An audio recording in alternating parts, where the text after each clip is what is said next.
I'm here at Raising Blooms, and today I am going to be sowing some tulips. I am very, very late to do this. I'm sure we're all guilty of this. We are now in February. I had put some in the ground in January. Again, that's still late, but this is really late. So what have I got to lose? They're already sprouting in the bag. So they're definitely alive. I mean, if they were mushy and old, then I would say they're not going to be viable, but look at those.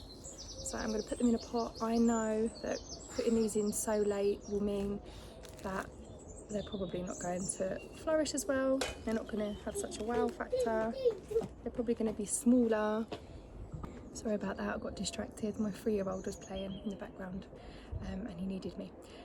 But yeah, basically I know that they could end up flowering a lot later as well. They might have a later blooming start, but they're definitely well on their way. So what have I got to lose? Like I say, I may as well just give them a try, see what happens.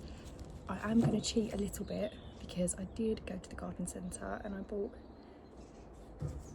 some tulips as well, that I will add into the pot as well, I think, so that, you know, I get some tulips either way. So I'm going to get this terracotta pot.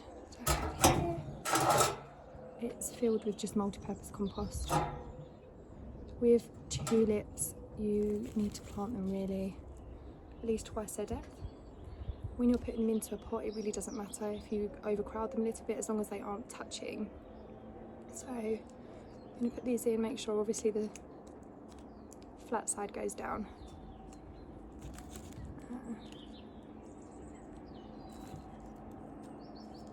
So yeah, when you're putting them into a pot,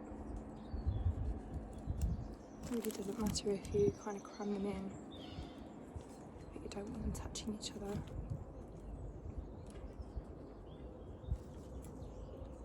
See how this goes, eh? I'm sure we're going to get some tulips just a little bit later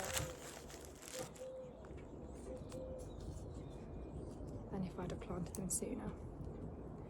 So I place them in. Let me see if I can move you to it. There we go. Get a view. Can you see the sprouts are all over the place really, because they've been trying to reach the light, haven't they? In their bag. Pop you back down. So yeah, I'll cover those now. These are going to go out the front.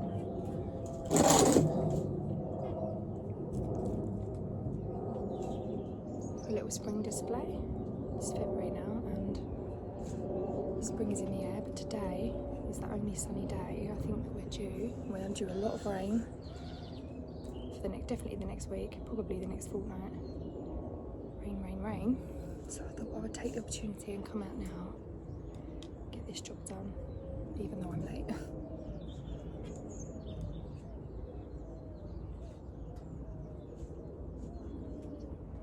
Cover those all over, and there we go.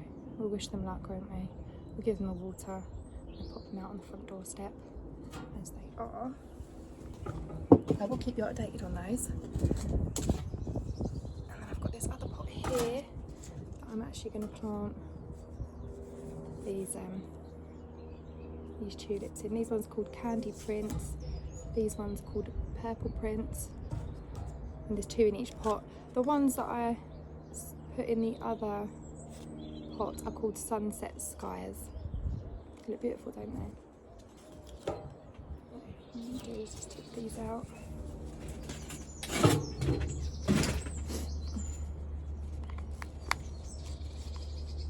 Put them in as they are, so I don't disturb them too much.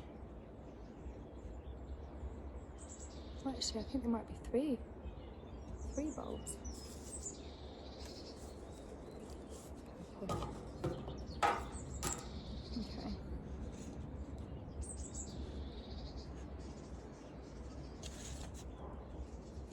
I'll cover those over with some compost. Let me just grab that.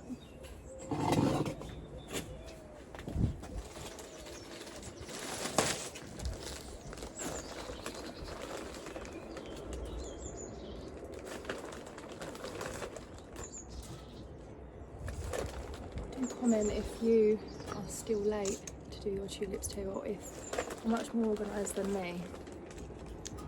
I'm sure most people have got their tulips in now. But like I say, I have got the ones in the ground sorted. There's plenty in the garden centres, isn't there, at the moment? If all else fails, I'll just buy some in bloom. That would be cheating.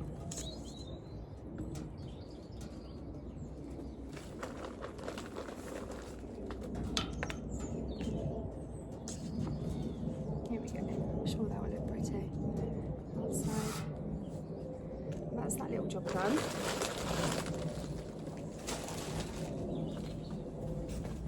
I am today also going to be taking some cuttings from around the garden, because during the winter months it's a good idea, if you want to take cuttings, you can do hardwood cuttings. So I do plan to take some cotoneaster cuttings, possibly some speckled laurel, and some dogwood. That's what I'm going to do. So I'll bring you along with me for that. See how we get on.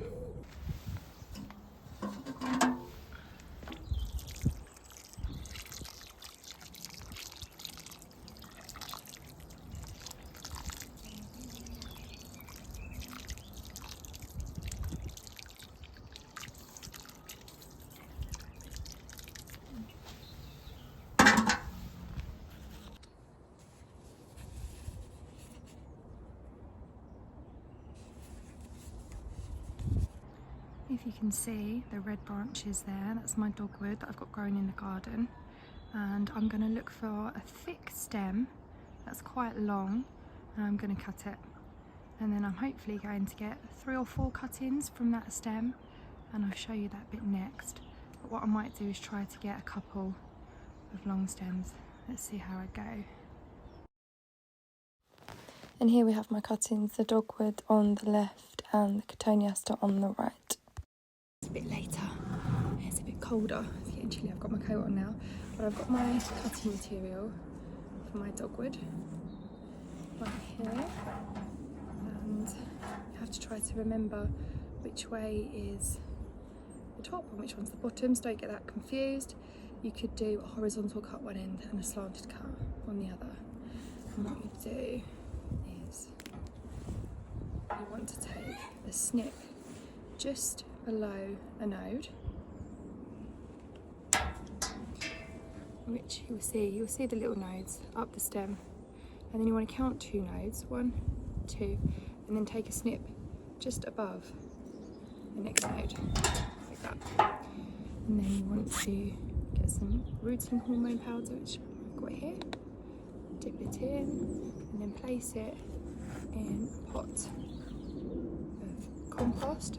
I've added some sharp sand to mine for drainage. Take the stem again, and again you need to find a node and you want to snip just below, because that's where you're going to get roots from. And you want to count 2, snip just above, so that's where you're hopefully going to get a shoot at the top and growth. So dip it in the powder and pop it in your pot. It's useful to pop it around the edge of a pot so it's got a little bit of support as it grows and it won't get knocked about in the wind. My next stem here, do the same thing, snip just below a node, count up 2 nodes, 1, 2, and then snip just above the node. Dip it in my powder and pop it in the compost. See how many cuttings we get from this. Such a easy way to get free plants, isn't it? You never have too many plants, can you? Pop it in. There we are. There's my pot of dogwoods. Don't know if I mentioned at the beginning, when you take your stems, cut them from the plant, you need to remove all the side stems as well, side growth, and then just recap that you take a snip at the bottom of a leaf node, just at the bottom of a leaf node, and then count up 2 leaf nodes, and then take a snip just above the next leaf node, and then pop it in to your, well, dip it in some rooting hormone, if you've got that. That will help, and then pop it into the pot. And then you'll have, hopefully, fingers crossed, a whole lot more plants. We'll see how that goes. We'll get on to the cotoneaster now. Here I am standing now at my cotoneaster. As you can see, it is very big. It's one of a few that I have in the garden. And I think this time of year, if I choose some semi-ripe stems and remove some of the bottom leaves, put it in some soil, the cuttings should take. With the cotoneaster cuttings, we're going to try for some semi-ripe cuttings, but also some hardwood. I think the hardwood will be more successful. We'll start with the hardwood first. So, you can cut the material, take off some of the side shoots and the leaves. And it's basically going to be the same principle. You're going to want to cut just below a node and then just above a node, ensuring you know which way is which. You want to dip it in your rooting hormone and pop it into the compost. Same thing, just below the node, just above. Take off the side shoots, dip it in, and pop it in. Some of these are thicker than others. Get in the tangle. Oh, snip just. Oops, that went flying. Did you hear that? And then we'll go. Snip that off. And go just above there. Sorry if you can't see this very well. I'm trying.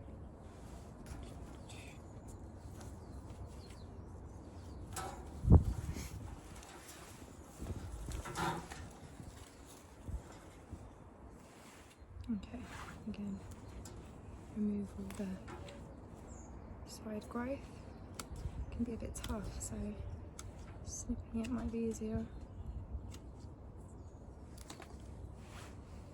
Cutting just below and then for the roots, just above one for the top.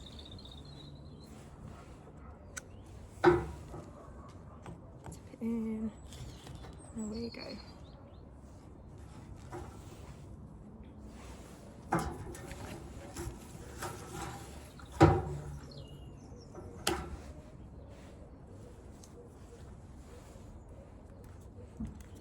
It's a beautiful evergreen plant. I love it in the garden, to be honest. The birds love it as well. I love the berries. Gives plenty of seasonal interest. So well worth having, in my opinion. It's a great shrub. Apparently easy to take cuttings from, so we will see. I will keep you updated on how it goes.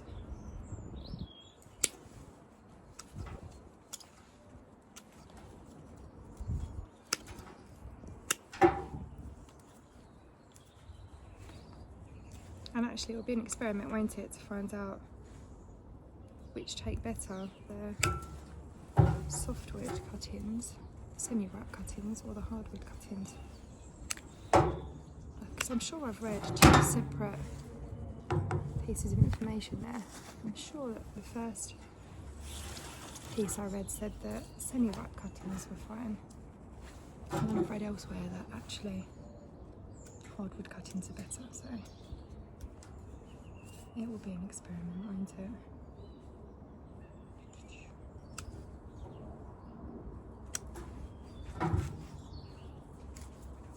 I use these in arrangements as well. These look lovely in bouquets, wreaths. Just love them. Can't go wrong with some cotoneaster. It's the hardwood cuttings. We'll move on to the semi-ripe ones now. So here we are with some semi-ripe cuttings. We need to just remove the leaves.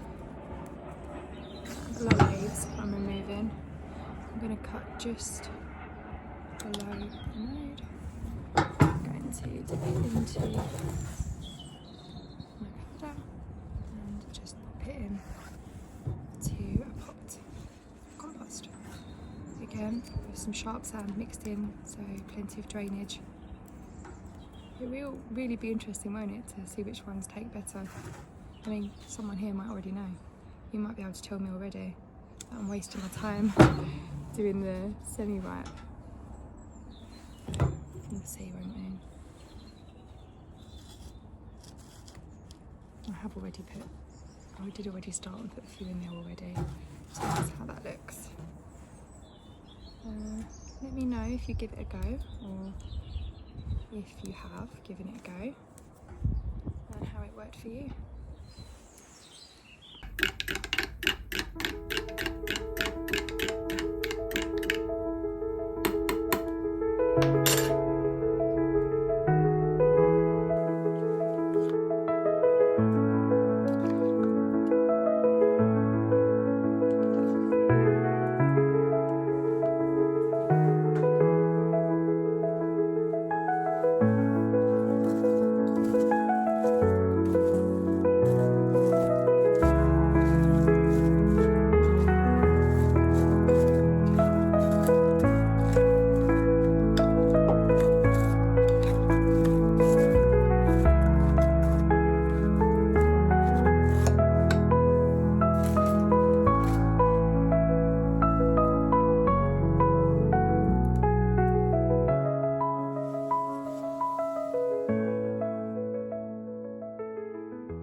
Good morning everyone, it's the next day now. I'm glad I got those jobs done yesterday. I'm just sat here now looking out the window at the rain. As predicted, it's rain, a lot of rain. We're going to be in for a lot of wet weather. I'm sat here just with my coffee and my breakfast and my dog Jasper in the background. Thank you for being here with me. I hope that you found some things useful in the video. Please do remember to Google things. Have a quick Google first to make sure. I don't just do what I've done. As you know, I'm a novice. So yeah, make sure that you check. Always good to check. Don't go by everything that I've done. I will keep you updated. Please let me know in the comments if you take any cuttings yourself. It is a good time of year. I did also want to correct something that I said in my very first video. I told you guys that my garden was west facing. It's not west facing, it's east facing. I don't know why I said west. I've always known that my garden is east facing. So yeah, I was a bit of a wally. It's not west, it's east. I just wanted to correct that. Not that that's very vital information, but I wanted to just have that on record. That I do know which way my garden's facing, and it's not west. So yeah, anyway, I'll be posting this video hopefully on Sunday. I hope you guys have a lovely weekend. And yeah, please do give me a like and a subscribe, and give me a comment if you want to say hi. It would be lovely to chat to you. Something else I don't think that I've said before is that I do also have an allotment, which is going to be an absolute mess at the moment because I've not been there all winter. So I will bring you guys down there with me at some point, and we'll assess the mess and the situation and see where we've got to make a start. We'll start somewhere and try and get it cleared and sorted and ready for the growing season, and start sowing some seeds, because February is a great time to get ahead. So yeah, that will be coming up in another video. So yeah, have a great weekend everyone, and I'll see you all again soon. Bye.